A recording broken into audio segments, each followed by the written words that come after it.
քաղաքական ճանապարհներ կան այդ հարցը միջազգային օրակարգ վերադարձնելու համար եւ գործող իշխանությունը նշում է, որ այդ դեպքում, եթե այդ հարցը բարձրացվի, Բաքուն էլ կարող է բարձրացնել Հայաստան-ադրբեջանցիների վերադարձի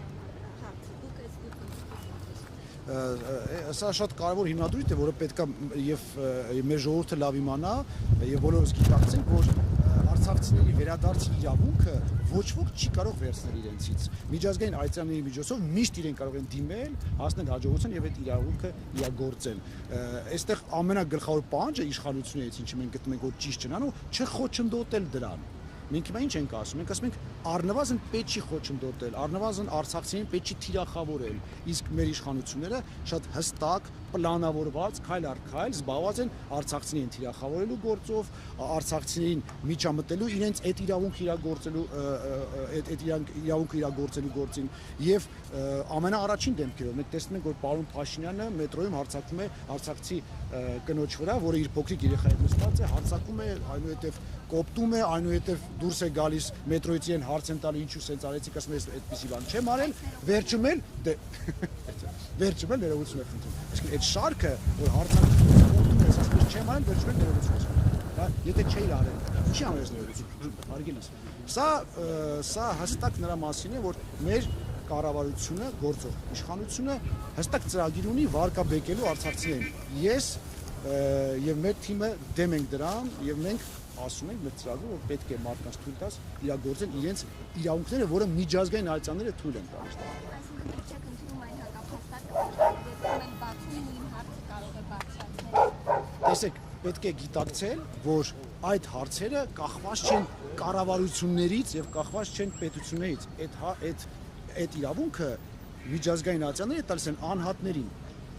Այստեղ ոչ մեկ եթե Բաքուն ինչ-որ մի բան պետք է անի, կամ այդ մարտիկ, ոչ թե Բաքունը, այդ մարտիկ այսպես թե այնպես դիմելու են։ Դա սխալ եւ վատ հակափաստարկ է, մեկը մյուսի հետ կապ չունի։ Պարոն Մարության, այս նախընտրական քարոզարշավի ժամանակ, հատկապես ձեր սոցիալական էջերում, մենք տեսնում ենք ձեզ որպես դերասան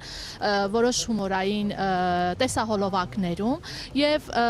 դերասանից վարչապետ սրանք տարբեր պաշտոններ են ու տարբեր քննադատություններ, կարծիքներ կան, որ հատկապես այս օրերին ստեղծված իրավիճակում մեր երկրին պետք է փորձառու լուրջ առաջնորդ, որը որ ստեղծված իրավիճակից դուրս կհանի երկիրը եւ որովհետեւ մենք չունենք կրկեսի վերածելու հայրենիք։ Ինչպես կարձագանքեք դուք այս կարծիքներին, քննադատություններին։ Շատ պարզ կարձագանքեմ, մենք որոշել ենք դա ոչ թե ես այդտեղ հանդես եմ գալիս որպես դերասան, այլ հանդես եմ գալիս որպես քաղաքական գործիչ, որը հումորի միջոցով փորձում է հասցնել իր մեսիջները։ Եվ մենք տեսնում ենք այսօր ըստ արդյունքի եւ մենք ամեն օր փողոցում ենք մարդկանց հետ ենք շփվում, որ մենք ուղիղ թիրախին ենք հասել, ուղիղ թիրախին ենք խփել եւ մեր բոլոր մեսիջները շատ լավ հասկացվել եւ տեղ է հասել։ Սա առաջինը։ Կապված փորձի հետ, եթե այդ կանխաբակացով գնանք, ապա յուրաքանչյուր երկրում ղեկավար կարող է լինել միայն այն, ով եւս մեկ անգամ արդեն եղել է ղեկավար։ Այսինքն նոր ղեկավար երկիրը չպետք է ունենա։ Եթե մեկը ղեկավարել է երկրով, մյուս անգամ նորից ինքը պետք է լինի, նոր ղեկավար չպետք է լինի, որտեղ փորձ ունի։ Կապված փորձի հետ ժողովուրդը ինձ թույլ է տվել 18 թվականի ընտրությունների շնորհիվ, որպեսզի ես 3 տարի կառավարեմ Հայաստանի մայրաքաղաքով, Երևան քաղաքով, ամենամեծ մեգապոլիսն է մեր կամ միակ մեգապոլիսը Հայաստանի, դա բավականին մեծ փորձ է ինձ համար եւ ես կարծում եմ հաշվի առնելով նաեւ միջազգային փորձը, որ շատ եւ շատ մայրաքաղաքների ինչու՞ չէ նաեւ մեծ քաղաքների քաղաքապետեր այնուհետեւ դարձել են եւ շատ հաջող կերպով ղեկավարել են երկիրը, այդ փորձը թույլ է տալիս եւ ինձ եւ մեր թիմին, որպեսզի մենք հավակնենք այդ պաշտոնին եւ ընդհանրապես հավակնենք թե պարլամենտ մտնելու, թե նոր օրենսդրական փոփոխություններ անելու եւ այդ ամեն ինչին։ Պարոն Մարության, եւ նաեւ այս օրերին Նիկոլ Փաշինյանը նախընտրական քարոզարշավի ժամանակ դիմելով ընդդիմությանը ասում է՝ «Արա, ով եք դուք այսքան ժամանակ մի քանի քաղաքացու երես չեք տեսել, ով եք դուք, որ դվիժենիներ անեք»։ Սրանք իր խոսքերից են։ Դուք որպես ընդդիմադիր ուժի ներկայացուցիչ ինչ եզրահանգումների եք գալիս եւ արդյոք սպառնալիքներ համարում եք ձեզ ընդդիմությանը։ Ընդհանրապես այս խոսույթը մեզ համար խորտ է, մեր թիմի համար խորտ է եւ կարծում ժողովրդի համար էլ է խորտ։ Ցավում եմ, որ երկրի ղեկավարը այդ տոնով է շփվում ընդհանրապես, թե այդ օրինակ, չգիտեմ, մետրոյի այդ կնոջ հետ, թե այլ քաղաքացիների հետ, ովքեր իրեն ինչ որ ընդդիմախոսում են, շատ մեծ ցավ եմ սա նշում, բայց այսօրվա խոսույթը սա է։ ես կարծում եմ, որ ժամանակն է այդ խոսույթը փոխելու, վստահ եմ, որ ընդդիմափոխության դեպքում այս խոսույթը կփոխվի, երբ որ ընդդիմությունն էլ իր արգումենտները ծանրակշիռ կլինեն, իշխանությունը այլ տարբերակ չունենա, քան կսկսի արդեն նորմալ լեզվով խոսել, ոչ թե պիտակավորումներով, եւ շատ հաճախ մենք տեսնում ենք նաեւ ընդդիմությունը ոչ պակաս պիտակավորումներով է հանդես գալիս։ Այնպես որ այստեղ երկու կողմից էլ գալիս են բավականին չակերտավոր հետարքիր խոսույթներ։ Եվ մի հարց էր, որպես 2018-ին եւ դրանից հետո իշխող կուսակցության իշխող ուժի հետ ճանապարհ անցած գործիչ, հատկապես այս իշխանությունների որ սխալները կհամարեք աններելի, որ սխալներն եք համարում աններելի։ Առաջին հերթին ամենամեծ խնդիրը, որը մենք ի սկզբանե ունեցինք արդեն 20 թվականին, անգամ մինչև պատերազմը, որ այն բոլոր խոստումները, որը տրվել են հեղափոխության ժամանակ, այս իշխանությունը շատ արագ շեղվել է այդ խոստումներից։ Սա ամենակարևոր մեր ասելիքն է իշխանությանը եւ մեր թիմը հենց հավակնում է, որ այս հենց հեղափոխության, այսինքն եւ արդարություն եւ կոռուպցիայի չեղարկումը, այդ առավելությունները ԽՑԲ-ն խնամի ծանոթ բարեկամ, այսինքն այն ամեն ինչը, ինչի անարդարությունը ամենակարևորը, այն ամեն ինչը, ինչի համար պայքարում էր 18 թվականին մեր հայ ժողովուրդը, ի վերջո ի կատար չհացվեց։ Եվ մենք ուզում ենք այս ամեն ինչը շարունակել։ Դրա համար ենք ուզում գալ պարլամենտ, դրա համար ուզում ենք, որպեսզի մեր թիմը հայտնվելով ազգային ժողովում շարունակի այն խոստումները եւ ի կատարածի այն խոստումները, որոնք եղել են 18 թվականին։ Սա առաջին հերթին եւ իհարկե երկրորդ հերթին մենք կարծում ենք, որ տապալել է իշխանությունը նաեւ Արցախյան խնդիրը, Արցախյան հարցը հնարավոր այս լուծումը, որ այսօր ունենք, մաքսիմալ վատագույնն էր։ Սա ինձ վատ լուծում ես չեմ պատկերացնում, որ լիներ։ Իսկապես, այսինքն եւ Արցախը արդեն այլևս հայկական չի եւ ընդհանրապես ոչ մի հայ այնտեղ չի բնակվում, որը հազարամյակներով չի եղել հազարամյակներով այդպիսի մի դեպք, որ այնտեղ հայերը չբնակվեն անկախ ստատուսից, հա, Արցախի ստատուսից։ Այսօր ունենք այդ վիճակը, որ դե ֆակտո ֆիքսում ենք, որ այսօր Արցախում գետ մի հայ չի ապրում։ Իսկ ինչու հատկապես Արցախի հայոց ցեղասպանության այնպիսի հարցեր են, որոնք առանցքային նշանակություն ունեին մեր երկրի համար, կտրականապես փոխեց Նիկոլ Փաշինյանը իր դիրքորոշումը, հրաժարվեց ավելի վաղ կատարած։ Դուք իրեն որպես սատարած նախկինում գործիչ, էլի։ Ես չեմ հարցի։ Ձեզ համար պարզ չի անում։ Ինձ համար պարզ չի, ինձ համար տարօրինակ է։ Ընդհանրապես այս դեպքերում, երբ որ երկրի ղեկավարը կտրուկ փոխում է իր դիրքորոշումը, բոլոր զարգացած դեմոկրատական երկրներում դրան հետևում է շատ պարզ մի բան՝ հրաժարական։ Կարող ենք Մեծ Բրիտանիայի օրինակներից վերեկային Brexit-ի պատմությունը, երբ որ Brexit-ը վերեց վարչապետը, չստացվեց, ինքը հրաժարական տվեց, անգամ փոքր համատած Արցախի այս կատաստրոֆայից, հա, այդ ինչ որ մենք ունեցանք Արավիր Արցախի հետ կապված, այնտեղ անգամ մի փոքր հարցում, չնայած իրենց համար դա փոքր չէր Brexit-ը, բայց այնուամենայնիվ ինքը առաջարկեց, չանցավ իր առաջարկը, մարդը հրաժարական է տալիս։ Մեզ մոտ տեղի ունենում անհավանական ոչ մի ղեկավար երկրի այնքան պինդ կպնում է աթոռին, որ ընդհանրապես չի ուզում հրաժարվել։ Իր աթոռից, չգիտեմ, քաղցր, չգիտեմ, մեղրակսած այնտեղ կամ գումարներով մեղրակսած, ես չգիտեմ, եթե թույլ կտակ էլի, հա։ Կարող եք ես հարց տամ Կներեք, հազար ներողություն։ Դուք օրինակ ասում եք կողմ եք Ռուսաստանի հետ բարեկամական հարաբերությունների պահպանմանը, միաժամանակ նշում եք, որ ԵՄ ինտեգրման այս հարցը պետք է խորացնել։ Դուք այս երկուսը ինչպես եք պատկերացնում, հատկապես վերջին օրերին, երբ Պուտինն ասում է այդ ապահարզանի թեման է բարձրացնում եւ ասում է կողմնորոշում։ Շատ հետաքրքիր հարց եք տալիս։ Առաջին հերթին մեզ մոտ եթե տեսնեք հենց մեր եւ մեր այս պետում եւ այս առաջին հենց է եւ ինչպես ենք մենք անվանել եվրոպականացում Սա ինչ է նշանակում։ Նշանակում է, որ եթե մենք ուզում ենք անդամակցենք եվրոպական ընտանիքին, մենք առաջին հերթին շատ մեծ աշխատանք ունենք ինքներս անելու Հայաստանում։ Եթե մենք անենք այս աշխատանքները, ոչ մի երկրի պետության ղեկավար եւ ընդհանրապես ոչ մի պետություն իրավունք չունի խառնվելու մեր ներքին գործերում։ Եթե դու բարձրացնում ես քո ստանդարտները, թե քո արտադրանքի, թե արդարադատության, խոսքի ազատության, մամուլի ազատության, ոչ մեկ չի գալու քեզ, ասի ինչ ես դու կբարձրացնում քո ստանդարտները, ինչ ես ավելի լավ կաթ արտադրում, ինչ ես ավելի լավ, չգիտեմ, ելակ արտադրում,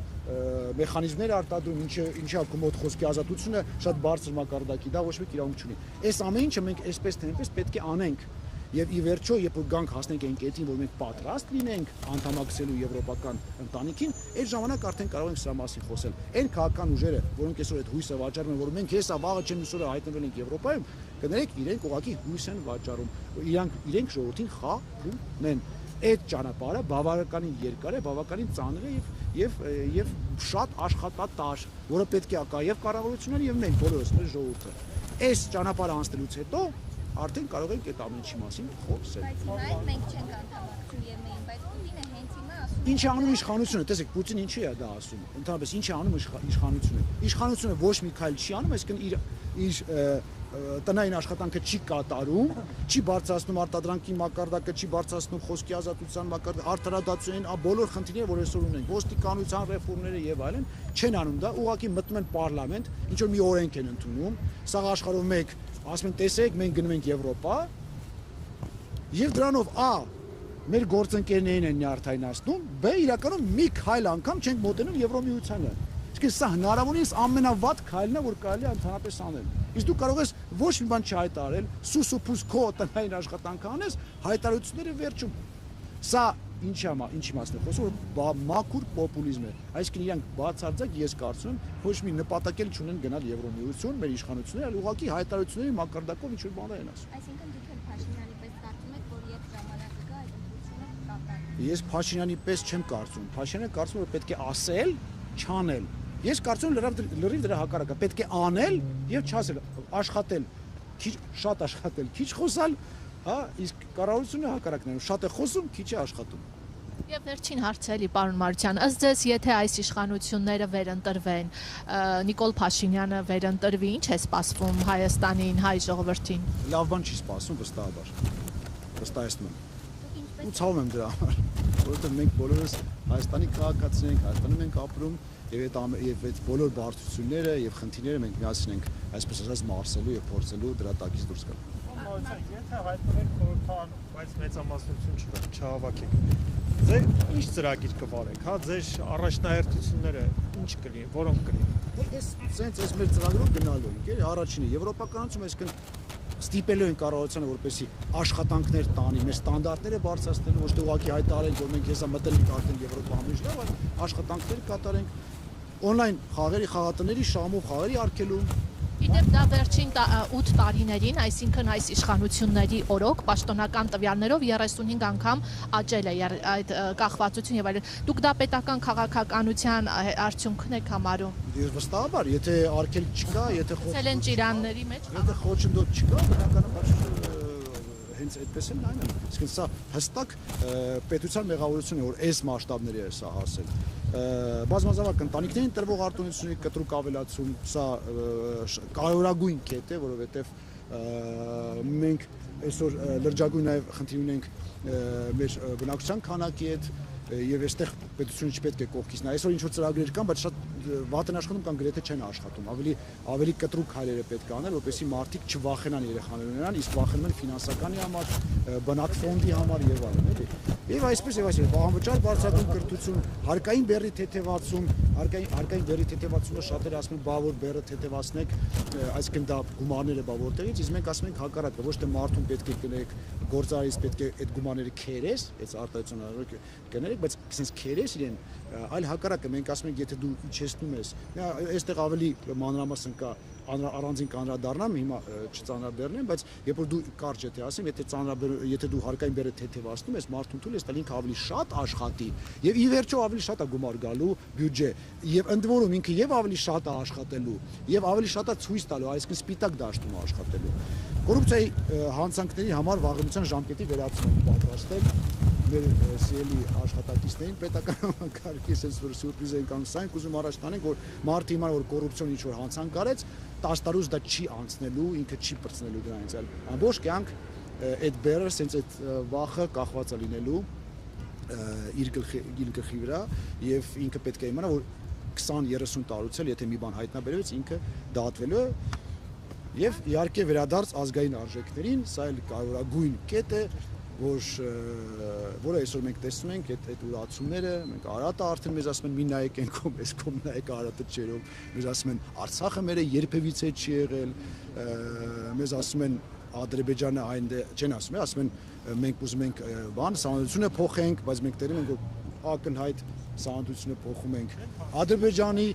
պահանջը չէ ոչ մեկ չի դա ոչ Ադրբեջանն է թաքցնում, ոչ Հայաստանն է թաքցնում։ Հասկանում եք, եթե անգամ մենք այդ սահմանությունը փոփոխելու կարիք ունենայինք, շատ լավ կլիներ որ մենք մեզանով դա անենք, բայց մենք դա չենք անում, մեկ էլ հոպ Ադրբեջանը պահանջում է, մենք սկսում ենք դա անել։ Սա է մեր խնդիրը եւ սա է մեր ողբերգությունը։